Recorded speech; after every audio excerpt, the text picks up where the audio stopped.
सहायता करेंगे नौसेना के लेफ्टिनेंट शंभू सिंह। राष्ट्रीय ध्वज, हमारा प्यारा तिरंगा,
देशवासियों,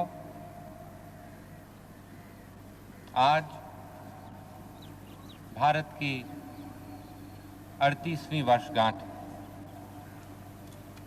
मैं भारत के हर नागरिक को शुभकामनाएं देना चाहता हूं। हर गांव में, हर शहर में हमारे किसान, हमारे मजदूर, हमारी माताएं और बहनें, भारत के मर्द, भारत के बच्चों को, भारत के फौज को और हर हिंदुस्तानी को जो विदेश रह रहे हैं। 38 साल हुए इसी लाल किले से पंडित जी ने पहले बार तिरंगा झंडा लहराया था। आज इंदिरा जी को यहाँ होना था, लेकिन हमारे हाथ से वो छिन गई। आपने मुझे ये जिम्मेवारी दी है। मैंने आज़ादी की लड़ाई नहीं देखी। मैं बहुत छोटा था, 3 साल का भी नहीं था जब पहली बार यहाँ झंडा लहराया गया। और आज भारत के 2/3 निवासी मेरे जैसे हैं जिन्होंने आज़ादी की लड़ाई नहीं देखी। एक दूसरी पीढ़ी आगे आई है। जैसे हिमालय, जैसे गंगा, जैसे डेक्कन, अजंता, ताजमहल, महाबलीपुरम, भारत की कलाओं में, भारत के दार्शनिक खोज में, भारत के वैज्ञान शास्त्रों में, भारत की आत्मिकता में, वैसे ही आज़ादी की लड़ाई में हमारी विरासत है। आज किसका दिल गौरव से नहीं भरता जब हम बुद्ध का, कबीर का, नानक का, गांधी जी का सोचते हैं। उनकी कुर्बानियाँ, हमारे स्वतंत्रता सेनानियों की कुर्बानियाँ, जो नया रास्ता हमने आज़ादी की लड़ाई में लिया, सत्य का, अहिंसा का, जब हम इन बातों का सोचते हैं तो हम गौरव से भर जाते हैं। पिछले 38 साल में हमने बहुत तरक्की करी है। इन सालों में हमने करीब 63% जनता को गरीबी रेखा से ऊपर उठा दिया है। इन सालों में एक नया मध्यम वर्ग भारत में पैदा हुआ है। अनाज में हम आत्मनिर्भर हुए हैं। हमारा विज्ञान, हमारी टेक्नोलॉजी, हमारी स्वाधीन विदेश नीति, हमारा लोकतंत्र, हमारी आज़ादी और हमारी धर्मनिरपेक्षता, ये सब बातें इस तरह से हम बना पाए हैं, बढ़ा पाए हैं कि पूरी दुनिया आश्चर्य से देखती है कि एक विकासशील देश कैसे ये बातें कर पाया है। और ये हमने किया है 3-4 बड़े युद्धों का मुकाबला करके।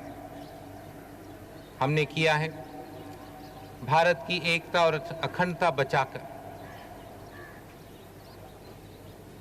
हम कर पाए हैं क्योंकि गांधी जी ने, पंडित जी ने, इंदिरा जी ने हमें ठीक रास्ते पर रखा। लेकिन ये रास्ता अभी भी बहुत लंबा है, बहुत कठिन है। ये रास्ता गरीबी के ऊपर लड़ाई करने का है, देश से गरीबी हटाने का रास्ता है। यही एक रास्ता हम चल सकते हैं। हमारी पूरी शक्ति भारत से गरीबी हटाने में लगनी है। कैसे हुआ कि भारत ये कर पाया जब दूसरे विकासशील देश रास्ते में छूट गए, गिर गए, अपनी मुश्किलों में बंध गए? हम कर पाए क्योंकि हमने गरीबी हटाने के लिए विज्ञान और टेक्नोलॉजी लगाई।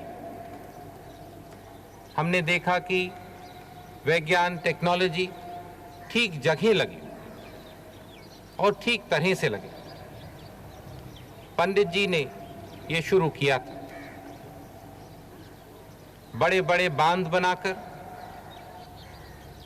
लोहे के मिल बनाकर, बड़े बड़े कारखाने बनाकर, विज्ञान को ऊपर उठाकर उन्होंने अपना निशाना भारत के गरीबों पर, भारत के किसानों पर रखा था। विज्ञान से, टेक्नोलॉजी से हमारे किसान अपनी पैदावार बढ़ा पाए। और हमने देखा कि जो नींव पंडित जी ने रखा था उस पर हमारे किसानों ने हमारे अनाज को तिगना किया। आज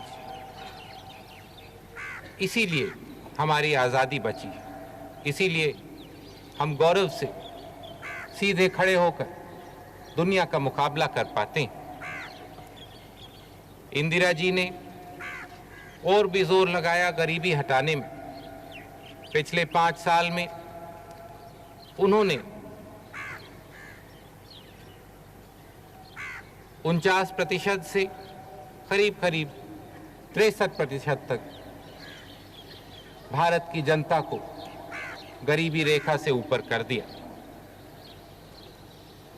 पिछले हफ्तों में मैं भारत के कोने कोने घूमा हूँ। मैं हमारे आदिवासी ज़िलों में गया हूँ, उनके गांवों में गया, हरिजन की झोपड़ियों में गया हूँ। पहाड़ों से लेकर राजस्थान के रेगिस्तान में हमारे गरीबों की समस्याओं समझने के लिए। शहर में मैंने झुग्गी देखी देखने के लिए कि किस तरह से हम हमारे कार्यक्रम और बढ़िया बना सकते हैं, कैसे हम सरकार का काम और कामयाब करें जिसमें भारत की गरीब जनता को पूरा फायदा इससे मिल सके। रास्ता वो ही है, पंडित जी का रास्ता है, विज्ञान और टेक्नोलॉजी गरीब गरीब के घर तक पहुंचाने के। हम देख रहे हैं ये कैसे हो सकता है और किस तरह का विज्ञान हो, किस तरह की टेक्नोलॉजी हो जो भारत के गरीबों को सबसे ज़्यादा फायदा पहुंचा सकती है। एक मिसाल के तौर से राजस्थान के रेगिस्तान में जहां पानी का नाम निशान नहीं है, जब हम हमारे उपग्रह से तस्वीर लेते हैं तो हम जमीन के नीचे देख सकते हैं पानी कहां पर है। जब हम किसानों को बीज देते हैं तो हम नया बीज दें जिससे ज़्यादा पैदावार हो। हम देखें कि बिजली, पानी, दूसरी नई नई तरकीबें किसानों तक, मजदूरों तक पहुँचें जिसमें वो अपना उत्पादन बढ़ा सकें, जिसमें भारत को और मजबूत कर सकें। भारत तब आगे बढ़ेगा जब भारत का देहात आगे बढ़ेगा। हमारी पूरी शक्ति लगेगी भारत के देहात को ऊपर उठाने के लिए। हमें देखना है कि भारत के अलग हिस्सों में विकास में जो फर्क आ गया है वो दूर हो। हमें देखना है कि भारत का हर प्रांत बराबर तेजी से आगे बढ़े। हम देखेंगे कि हरिजन, आदिवासी, भारत की महिलाएं, भारत के युवक, भारत के अल्पसंख्यक, भारत के सब नागरिक पूरा मौका पा सकें अपनी शक्ति देश को आगे बढ़ाने में लगाने में, अपना काम पूरा करने में। यही करने के लिए हमने 7वीं योजना बनाई। खाली आर्थिक विकास के लिए नहीं, बल्कि भारत के समाज को आगे बढ़ाने के लिए, मजबूत करने के लिए। कुछ ही दिनों में इसका ढांचा आपके सामने आएगा। हमारी उम्मीद है कि इस योजना से भारत बहुत तरक्की करेगा। जितनी तरक्की आज तक भारत ने नहीं करी, उतनी तरक्की हम कोशिश कर रहे हैं इन 5 साल में करने में।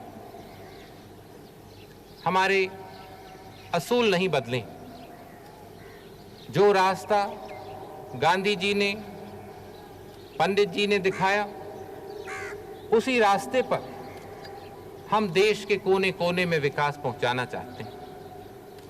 गांधी जी ने स्वदेशी की बात करी थी। 38 साल हुए जब भारत में एक सुई नहीं बनती थी, तब स्वदेशी खादी होता था। पंडित जी ने साइंस टेक्नोलॉजी का रास्ता दिखाया, भारत आगे बढ़ा। आज जब हम स्वदेशी की बात करते हैं तो खाली खादी की बात नहीं होती। आज जब हम स्वदेशी की बात करते हैं तो हम स्वदेशी उपग्रह की बात करते हैं, हम स्वदेशी कंप्यूटर की बात करते हैं, हम स्वदेशी ब्रह्मांड शक्ति के ऊर्जा घर की बात करते हैं। स्वदेशी के माने कितने बदल गए हैं पिछले 38 सालों में। इससे दिखता है भारत ने कितनी तरक्की करी। यही हमारा गौरव है। लेकिन चाहे हम कितनी तरक्की करें, कितनी भी आर्थिक तरक्की करें, अगर हम हमारी विरासत खो जाएं, अगर हम हमारी पुरानी परंपरा खो जाएं, हमारी संस्कृति भूल जाएं, हमारी सभ्यता खो जाए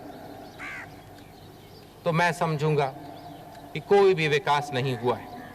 हमें देखना है कि आर्थिक विकास के साथ भारत के चरित्र में उतना ही विकास, उतनी ही शक्ति आए, और ये करने के लिए हम देख रहे हैं कि एक नया शिक्षा का ढांचा है। इसी महीने हम आपके सामने रखेंगे। हमारी उम्मीद है इससे एक नई जागृति आएगी भारत में, कोने कोने में, गांव-गांव में एक नई रफ्तार से भारत आगे बढ़ने लगेगा। हमें देखना है कि भारत के कोने कोने में मानवीय विकास पूरे तरह से हो। ये करने के लिए हमारे सामने बहुत चुनौतियां आएंगी, लेकिन शायद सबसे बड़ी चुनौती हमारे आपस के झगड़े हैं। चाहे धर्म, चाहे जात, चाहे प्रांतवाद या भाषावाद पर हो। हमें देखना है कि ये झगड़े बढ़कर उग्रता पर नहीं पहुंच जाएं। हमें देखना है कि ये झगड़े हमारे लोकतंत्र के जड़ को कमजोर नहीं करें। ऐसे झगड़े भारत को कमजोर करते हैं, भारत के विकास को धीमे करते हैं। पिछले सालों में बहुत लोगों ने ऐसे झगड़ों में, उग्रवाद में अपनी जान दी। ऐसे ही 38 साल हुए गांधी जी ने दी थी, ऐसे ही 10 महीने हुए इंदिरा जी ने दी। आज हमें सांप्रदायिक झगड़े खत्म कर देने। सांप्रदायिक झगड़ों में देश का बहुत बड़ा नुकसान हुआ है। खाली गांधी जी, इंदिरा जी में नहीं, बल्कि हर व्यक्ति में। लेकिन जब कोई बड़ा नेता गिरता है, जैसे गांधी जी, जैसे इंदिरा जी,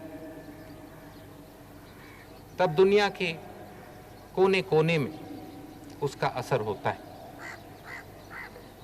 इंदिरा जी खाली भारत की नेता नहीं थी, पूरी दुनिया मान रही थी कि इंदिरा जी दुनिया के गरीबों की नेता थी। बहुत कम नेता हुए हैं जो इस तरह से पूरी दुनिया में अपना नाम बना पाए। आज पूरे देश को निश्चय करके इन झगड़ों को खत्म करना है। उग्रवाद के खिलाफ अपनी आवाज उठानी है। हमें देखना है कि हमारी पूरी शक्ति एक साथ भाई भाई जैसे रहने में लगे। 41 हफ्ते हुए आपने मुझे ये जिम्मेवारी दी थी। पिछले 41 हफ्तों में हमने कई चीजें करी हैं हमारे वायदे पूरे करने के लिए। सबसे बड़ी चुनौती हमारे सामने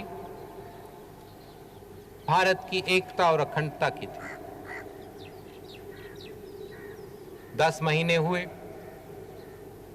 दुनिया देख रही थी भारत एक रहेगा कि भारत के टुकड़े टुकड़े हो जाएंगे। आज ये प्रश्न उठता भी नहीं है। आज दुनिया के सामने एक बहुत मजबूत, ताकतवर भारत दिखलाई देता है। हमारे सामने उग्रता की समस्या पंजाब में थी, हमने कदम उठाए और कुछ हफ्ते हुए एक समझौता दस्तखत हुआ। हमारी उम्मीद है इससे पंजाब में दोबारा पूरी शांति आएगी, दोबारा पंजाब विकास के रास्ते पर तेजी से चलेगा। भारत में जो एक तनाव बन रहा था वो कम हुआ, भारत भी अब तेजी से आगे बढ़ सकता है। एक दूसरी समस्या आसाम की थी। बहुत सालों से बातें चल रही थी लेकिन हल नहीं निकल रहा था। मुझे बहुत खुशी है, मैं आपको आज बता सकता हूं कि कल रात को, बल्कि आज सुबह करीब 2:45 बजे एक समझौता हुआ है आसाम के विद्यार्थियों और भारत सरकार के बीच में। हमारी उम्मीद है कि इससे एक और तनाव कम होगा, इससे भारत और तेजी से विकास की तरफ ध्यान दे पाएगा। हमने आपको चुनाव में वायदा किया था कि हम भ्रष्टाचार के खिलाफ पूरी लड़ाई करेंगे। 2 कदम हमने उठाई हैं, तीसरी कदम हम उठाने जा रहे हैं। सबसे पहले हमने एंटी डिफेक्शन बिल बनाया। बहुत सालों से बात चल रही थी, हमने समय ज़ाया नहीं किया, लागू किया, पास किया और आज एक बहुत बड़ी कमजोरी हमारी राजनीति से हट गई। दूसरा, हमने राजनीतिक दलों में डोनेशन लेने की इजाजत दी, इससे भी भ्रष्टाचार कम होगा। अब हम तीसरी कदम उठाने जा रहे हैं, लोकपाल का बिल लाने। हमारी उम्मीद है कि जल्दी से ये बिल आएगा और एक और बड़ी शिकायत दूर होगी। हमने वायदा किया था गंगा को साफ करने के लिए। गंगा की पवित्रता भारत के हर दिल में बहुत गहराई से जाती, लेकिन गंगा गंदी हो रही थी, हम उसमें बहुत कूड़ा कबाड़ डाल रहे थे। अब हम बहुत सख्ती से, तेजी से कदम उठा रहे हैं गंगा को साफ करने के लिए। ऐसे ही भारत के बहुत सी बेकार ज़मीन है, हम उसमें पेड़ लगाने जा रहे हैं करोड़ों की संख्या में, जिसमें हमारे गरीबों को जलाने के लिए लकड़ी मिले, जिसमें मवेशी को खाने के लिए चारा मिले। पिछले दिनों में हमने टेक्सटाइल की अपनी पॉलिसी बदली है।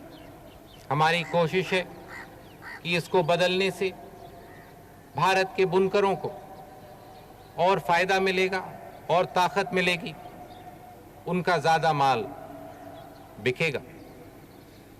हमने वायदा किया था कि हम देश के चारों तरफ शांति लाने के लिए कदम उठाएंगे। हमने श्रीलंका के साथ बात करी, आज भी भूटान में बात चल रही है। हमारी उम्मीद है कि जैसे हमने पंजाब में, आसाम में बात खत्म करी, वैसे ही वो भी श्रीलंका में शांति ला पाएंगे, जिसमें दक्षिण का भी तनाव खत्म हो, हमारे लोग भी घबराना बंद करें। भूटान के साथ,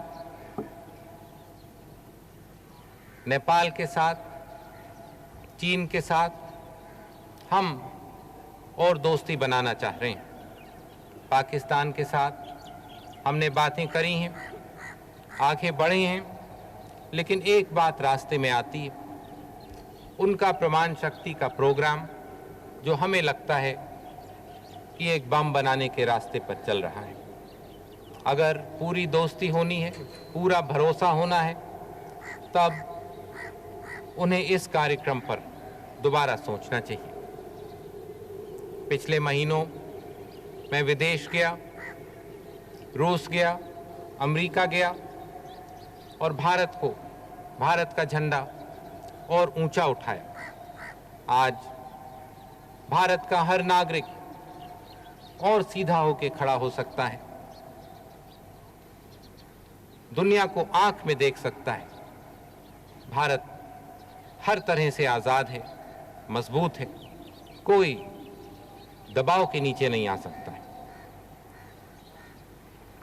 एक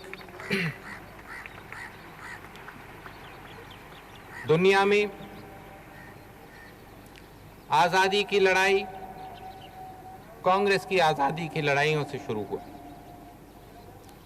दुनिया में, अफ्रीका में, एशिया के दूसरे मुल्कों में आजादी मिलने लगी जब कांग्रेस ने आजादी जीती थी। लेकिन जहां पे गांधी जी ने अपना पहला आंदोलन किया था, दक्षिण अफ्रीका में, वहां आज भी जनता गुलाम है, वहां आज भी जनता दबी है। हमने हमारे दक्षिण अफ्रीकी भाइयों को, बहनों को पूरा सहारा दिया है अपनी आज़ादी की लड़ाई लड़ने में। हम चाहेंगे कि दूसरे देश भी, खासकर जो डेवलप्ड देश हैं, वो भी इसी तरह से उन्हें सहारा दें। देखें कि गुलामी, और जिस तरह की गुलामी दक्षिण अफ्रीका में हो रही है, खासकर वैसी गुलामी जल्दी से जल्दी खत्म हो। जितने हमारे वायदे हैं, जितने काम हम करने जा रहे हैं, ये बेकार हो जाते हैं अगर हम भारत की गरीबी नहीं हटा सकते। इसलिए हम खास ध्यान दे रहे हैं गरीबी हटाने के कार्यक्रमों पर। जहां पे कुछ कमजोरी दिख रही है, हम उन कार्यक्रमों को बढ़ा रहे हैं, मजबूत कर रहे हैं। जहां पर और सहायता की जरूरत है, हम और सहायता देने को तैयार हैं। इन्हीं दिनों में हम इन कार्यक्रमों को देख रहे हैं। कुछ दिन में आपके सामने ढांचे को थोड़ा बदलकर ऐसा बना के कि गरीबों को ज्यादा फायदा मिले, ऐसा बना के कि शासन पे कम पैसा लगे, हम करने को तैयार हो रहे हैं। हमारी उम्मीद है कि आज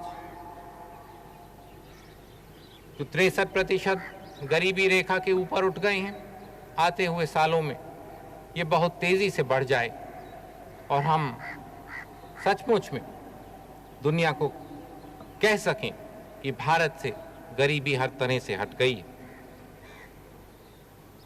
आज 15 अगस्त को भारत के हर नागरिक को वचन लेना चाहिए कि वो अपना जीवन भारत को मजबूत करने में समर्पित करें। भारत के लिए, भारत के सिद्धांतों के लिए।